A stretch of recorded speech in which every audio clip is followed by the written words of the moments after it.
Bonjour et bienvenue à cette émission de Noir et Blanc. Comme la semaine dernière, nous vous offrons aujourd'hui un tout en images pour boucler l'ensemble des courses que nous avons du mois d'août et toutes celles que vous n'avez pas encore vues avec Gérard et Jackie à mes côtés. Et on commence par les Palus de Nove, la traditionnelle fête de la Saint-Roch autour du 15 août.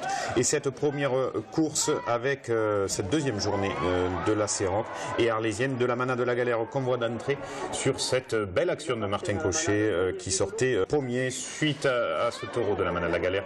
C'est Vivano de la Manade d'Idelot, sérieux, 3 minutes 30 pour en arriver au ficelle et de belles accélérations, de belles poussées pour ce taureau volontaire quand il a aussi des rasés de qualité qui lui sont proposés. Voilà, avec Pradier, Gaillardet qui auront été les fers de lance de cette journée avec Nabil Benafitou, Rémi Guyon ou bien Martin Cochet et le retour de Benjamin Midi dans cette saison 2014 dans ces arènes des Palus. Sérieux, Diogène de la Manade Fabre-Maillan sortait en quatrième position, deuxième partie des actions serrées, à la barrière après Gaillardet, Guyon ou bien Alexandre Gled que vous reconnaissez peut-être sur les images avec une barbe de taliban presque, Gérard, on peut dire ça comme ça.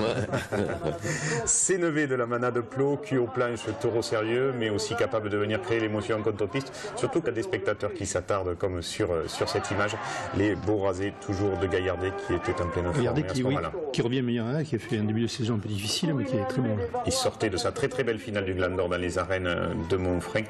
On le verra d'ailleurs qu'il prendra des coups dans cette piste des Palus de Nove quelques courses suivantes. Et puis Bessoun, décevant peut-être ce jour-là, il conserve ses rubans 2 minutes, manque de vitesse et 7 minutes de course seulement pour ce taureau de la Manade Fanfone Guillaume. Et puis Sissou de la Manade Saint-Pierre en dernière position, de la vitesse même dans les séries, beaucoup d'applications et termine souvent corne pointée à la barrière ou bien très fort comme là avec ces très très beaux rasés encore de Johan Gaillardet. Ouais, Gaillardet qui a fait une bonne saison, à gauche, il était bien. Et on voit toujours ce public omniprésent dans les arènes des Palus. Un grand merci à Didier qui a fait quasiment toute la fête des Palus pour nous permettre d'avoir toutes ces images dans cette temporade 2014. Le vendredi 15 août, course traditionnelle au Palus de Nove, troisième journée de la Saint-Roch et une bien belle journée titrée Christophe dans Midi Libre ce jour-là. Et c'est vrai que les gens se sont régalés une fois de plus, à commencer par Givalon de la Manade Cuillet qui sortait second ce jour-là. Des poursuites rapides après Guillaume, Benafitou, Gaillardet. Rentrera même un gland en musique, l'un des espoirs de la Manade Cuillet avec Coquet et avec quelques autres taureaux comme ça de qualité cette année au Trophée de la Manière pour le match des pavillons. En troisième position sortait Monroe ce jour-là, des poursuites rapides, c'est un taureau de la Manade bon, il est capable, vous l'avez vu, de faire aussi la barrière, mais un quart d'heure intéressant avec là encore les mêmes rasoteurs en action avec ce taureau. Un taureau qui a du poids sur la tête.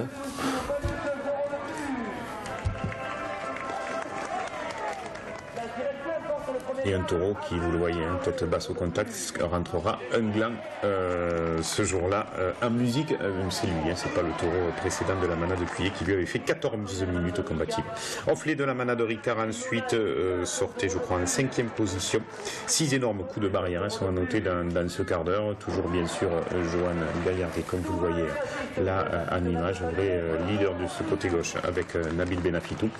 Et un taureau qui aura créé l'émotion aussi avec des spectateurs.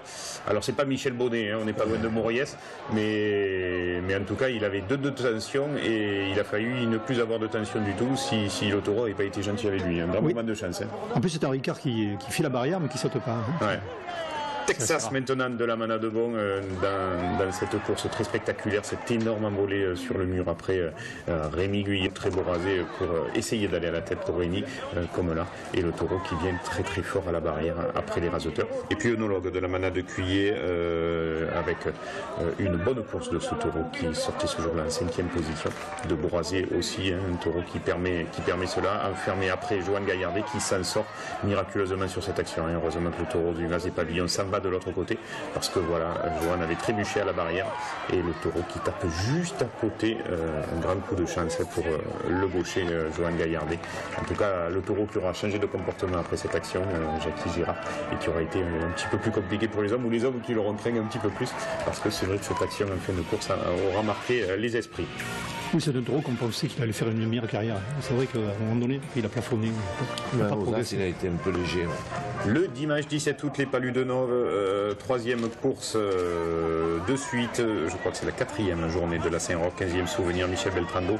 Et c'est Gaël qui sera une fois de plus le meilleur animateur ce jour-là, avec Tamelier de la manade de Cayenne, le premier animage, corne pointée de Carmen pour lui, dans ce quart d'heure. Salmé de Didelot sera lui aussi intéressant en seconde position. Nombreuses séries pour ce taureau vaillant, classique de la manade Didelot. Se dressera même après Rémi Guyon par exemple sur quelques rasés. Un final agréable pour Saint-Carmen, plus retour dans son bon quart d'heure. Et Rémi Guyon aussi, là-bas, c'est son fief. Rémi, Nabil Benafitou qui ont fait toute leur carrière là-bas maintenant, tous les deux. Je ne sais pas s'ils ont le même âge, mais ils ne doivent pas en être loin. Ils ont plus de 30 ans, je pense, chacun.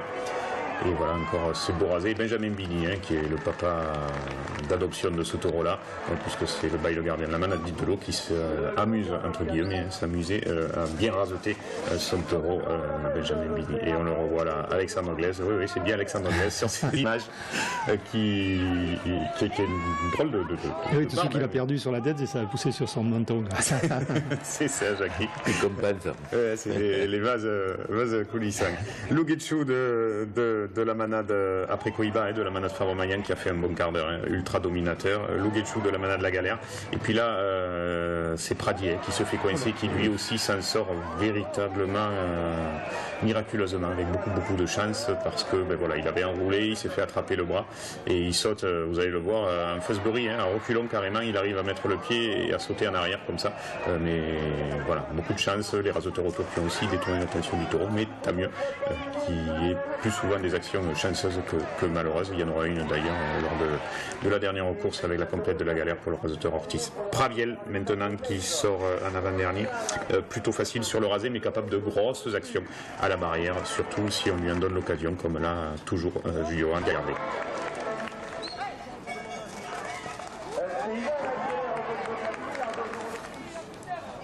Ouais, il n'est pas lu, une arène qui attire du monde, toujours plein.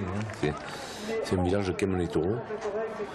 Et Templier, dernier, un Ricard qui sautera, même s'il ne fera pas un quart d'heure ce jour-là exceptionnel, effectue moins de 5 minutes je crois, mais une fois de plus c'est Johan Gaillardet qui rasette avec lui la galère, qui remporte les prix. Johan Gaillardet, on vous le disait, meilleur animateur. Merci toujours à Didier Duhéret pour cette course. On continue et on termine avec les Palus de Nox. C'est Alain Bérisy qui était là, je crois, ce jour-là. C'est la complète de la manade La Galère avec, je crois que Gaillardet n'était pas là, mais c'est Sofiane Rassir, le vrai leader côté gauche de cette journée. Si Johan était là, mais un Rassir très très bon aussi qui revenait dans les arènes de Montfray. C'est le jour d'avoir sa blessure. C'est ça, oui. On va la voir en image, je crois que c'est sur ce taureau-là, à Toronto, voilà, une petite fusée, le raseteur qui s'y attend pas. On a un petit peu coupé l'image, on n'a pas eu le temps de joindre le raseteur Ortiz pour savoir s'il voulait qu'on passe les images, on les a, on verra si on les passera, parce que c'est quand même très très spectaculaire, donc on verra un petit peu plus tard. On continue cette course, c'est jamais évident, quand il y a un très gros coup de corne comme ça pour les raseteurs, de rester concentré et d'avoir envie de prendre des risques, parce que c'est ça le rasé, mais en tout cas les raseteurs ont continué avec toujours les mêmes, toujours la même équipe au Palus.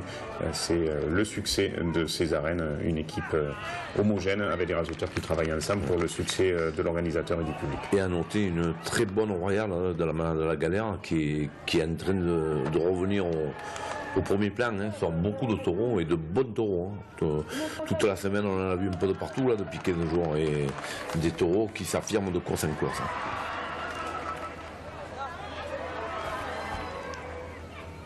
Et Agathe, une vache pour terminer ce jour-là, qui, ma foi, n'a pas fait pas le figure, au contraire, très vive. Elle rentrera même ses ficelles à musique pour sa domination et a très bien conclu cette journée, cette bonne vache de la manade La Galère.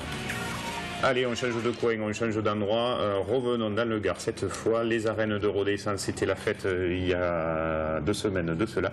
Et on se retrouve avec ces 3 journées de fête avec la devise d'or, bien sûr. Et ce jour-là, on commence par Crespel de la manade de Lautier. Et puis Jourdan, ce sera vraiment le taureau du jour. Hein, pas le raseteur Victor, hein, mais ni Eric, son papa. Mais le taureau Jourdan de la manade de Nicolin, hein, Jackie. Il y a un taureau que j'ai vu à Saint-Christol qui avait été pour moi le meilleur de la course. Et là, je vois que de nouveau, il est excellent. Oui, ça a été là aussi largement le meilleur, de belles actions, de beaux rasés à la barrière, avec un très bon foie sur ce quart d'heure en particulier, avec ce taureau. Negochin ensuite qui sortait en avant-dernier, beaucoup de rasés, et gardera une ficelle sans avoir démérité. Et c'est beau rasé là, de près de Jamel Bourgan. Fouad qui prend des risques, hein. Ça fait plusieurs courses qu'on le voit, il rasette et il fait briller.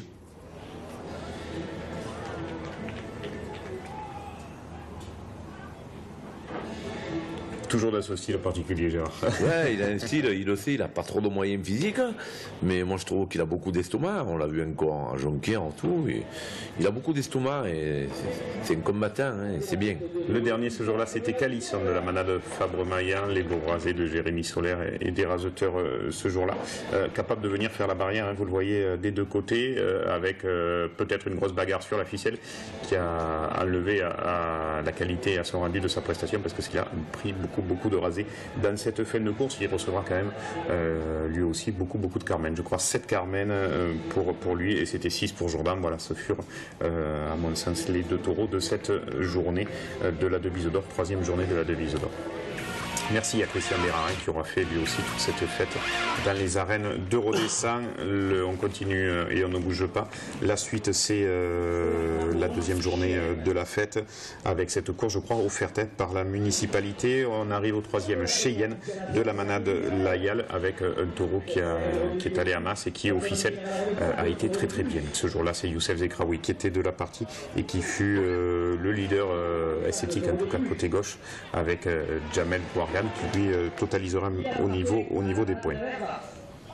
Monflé de la manade Hervas et lui aussi fait une course intéressante jusqu'au bout, puisque c'est dans sa deuxième partie de quart d'heure qu'il trouvera l'énergie de vraiment mettre en difficulté les hommes, comme là sur ses rasés par exemple de Fouad. Ouais, il coupe le terrain, un petit ton plaisant. Hein.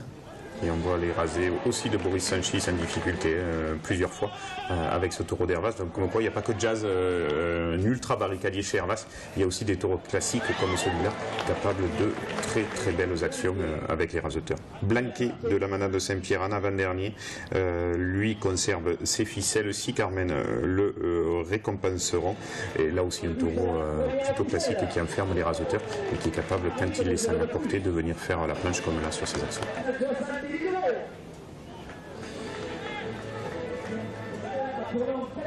Calyptus, enfin, vous parlez des taureaux de la galère, Gérard, il y en a un petit peu de partout durant ce mois d'août, et tous sont, ma foi, excellents, c'est vrai, avec en dernière position de très beaux rasés de Zekraoui, de Bourgan, et ce taureau-là capable de venir, vous le voyez, mettre en difficulté les hommes jusqu'au tube, et regardez cette action encore pour la caméra de Christian Bérard, qui sauve le pied de Youssef Zekraoui, sublime rasé. Il y a plein de taureaux qu'on ne connaît pas. Et... Ce que je disais, moi j'en ai vu beaucoup au mois d'août, qui ont gagné pas mal de prix dans la galère. Et franchement, il y a un réservoir qui arrive, et bon taureau, tant mieux. Finale de la devise d'or, c'était le mardi 19 août avec un préambule Jéricho de la manade de Chauvet qui faisait ses adieux aux pistes, lui qui remporta, on s'en rappelle, la Palme d'Or dans les arènes de Beaucaire. C'était il y a une paire de saisons de cela. Je ne vais pas dire la date parce que je suis sûr de me tromper, mais c'était il y a quelques années. Je pense qu'il aurait pu faire cette expédition aussi dans les arènes de Beaucaire aussi. Cette année, oui. Ouais, parce qu'il a été un grand taureau et on l'a vu, moi j'étais à la course, là, ça a été encore un premier, encore solide à l'âge qu'il a. Et... Oui, un taureau qui a fait beaucoup de finales aussi, mais qui a Oui, c'est bien pour redescendre aussi, mais ça aurait été bien aussi pour le taureau qu'il fasse à Boca. Ouais. Merlan de la manade Saint-Pierre qui aura dominé, vous l'avez vu, 4 Carmel plus retour. Et là, c'est Hades de la manade Fabo Maya, un taureau qui est capable, comme là, de venir faire la barrière. Il fera par contre que 7 minutes et 3 Carmen récompenseront sa prestation. Oui, sur le rasé, il était assez facile, mais finissant la barrière. Donc il n'a pas fait le quart d'heure, mais il a été plaisant. Raplao de la manade de Chauvet. Un taureau sérieux. Un taureau qui a été un peu... Et son principal adversaire, Youssef Zekraoui, on voit ses petits rasés de près, où il part à la vitesse du taureau pour qu'il lui donne sa tête. C'était le fait marquant de ce quart d'heure de ce taureau. Mécano de la manade Blatière-Bessac, un pur Blatière, méchant, capable de sauter comme là, très fort après les raseteurs. Et c'est rasé à 2 mètres de Youssef. Ah, Youssef qui est parti à 2 mètres, surtout que la piste de redescend est compliquée à cet angle de 20. Il fallait les faire, c'est rasé. Et Bourgan aussi, derrière, qui a bien raboté aussi. Tagueur de la Manado maintenant en image, et puis Saint-Éloi de la Manade La Galère qui termine avec toujours le même, Youssef Zekraoui à gauche, puisque c'est ce côté-là qui a tiré la course. Ouais, c'est surtout les gauchers, Bourgan, Youssef, c'est un guerrier aussi, hein. Et que des beaux ravés. Hein. Et un peu marqué, qui essaye un peu, mais il n'arrive pas à aller encore à la tête comme il faut, de poser sa main. Mais... Puis qu'on lui dit, il me dit oui, mais il n'y arrive pas. Très très beau final, donc on a vu avec ce taureau-là. Bourgan remporte la devise d'or. Et Youssef Zekraoui, je ne sais pas, second ou meilleur animateur. Meilleur animateur de cette finale, voilà pour les lauréats de cette saison. Chauvet, qui a été honoré pour taureau. Et Jazz, bien sûr, vous avez vu la manade Herlas pour son taureau sorti un petit peu plus tôt dans la saison. Avec Alexis aussi, une figure de redescend. Ouais, oui. toujours aussi jeune, ça existe. Il va falloir le mener au vétérinaire, on ne sait pas son âge. Hein. Allez, on a parlé de bonnes courses au Trophée de l'Avenir, on va parler un petit peu du Trophée des As, mais on en parlera surtout en deuxième partie, parce que ce fut le fiasco de cette deuxième quinzaine du mois d'août. Toutes les courses aux As ont été saccagées.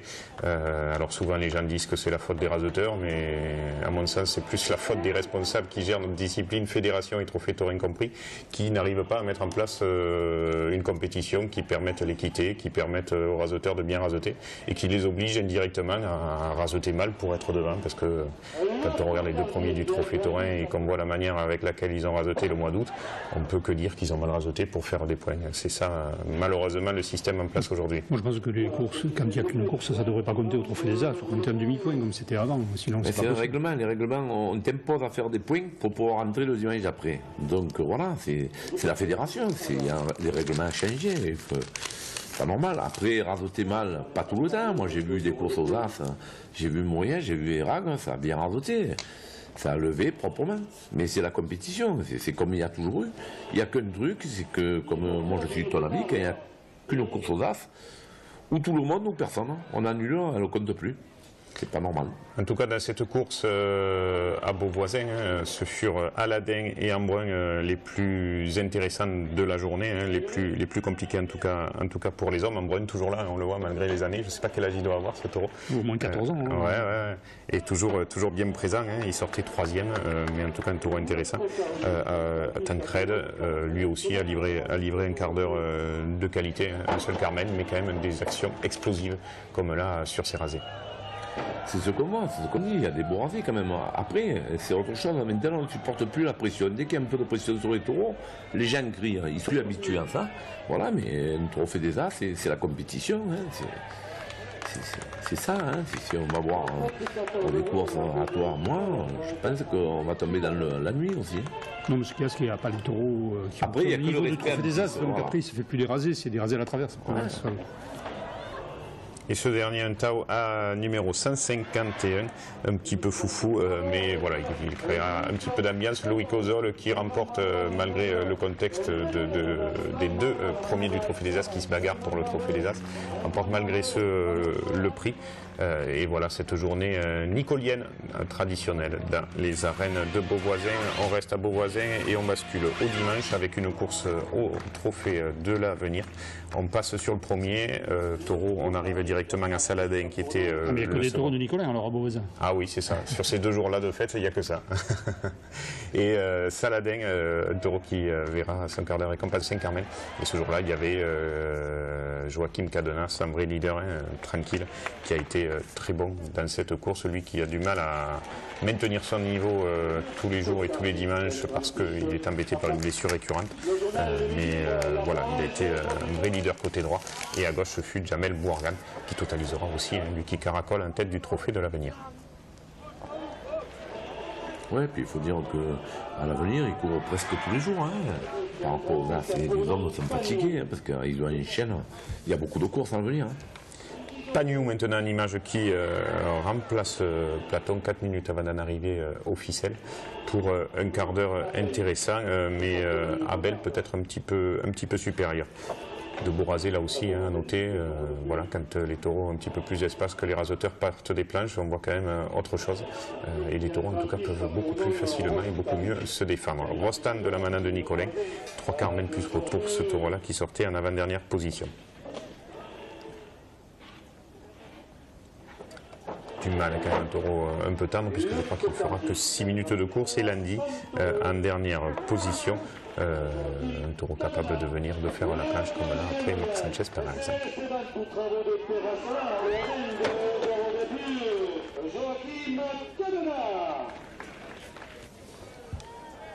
Un grand merci à Christian Bérard qui était lui aussi de la partie dans ces arènes et maintenant ses directions s'échappent avec Petit Romain Maury. Très particulier parce que c'est avec beaucoup d'émotion qu'on va fêter, on va célébrer ces 60 ans d'existence de la manade Fabre-Maillan, qui sont des grands amis, et les 40 ans de présence dans notre village. Ce sont des hommes qui ont beaucoup fait pour la Camargue et qui font toujours d'ailleurs, des hommes de tradition, de passion comme on est nous. Et alors ils vont bien nous faire un cadeau, bien sûr, c'est qu'en 4e position, il va venir en présentation, le Bio d'Or 2009, Pasteur sera là, il portera la devise vert, blanc, bleu et bien sûr de l'or autour. Il se présentera dans nos petites arènes de Saint-Champ.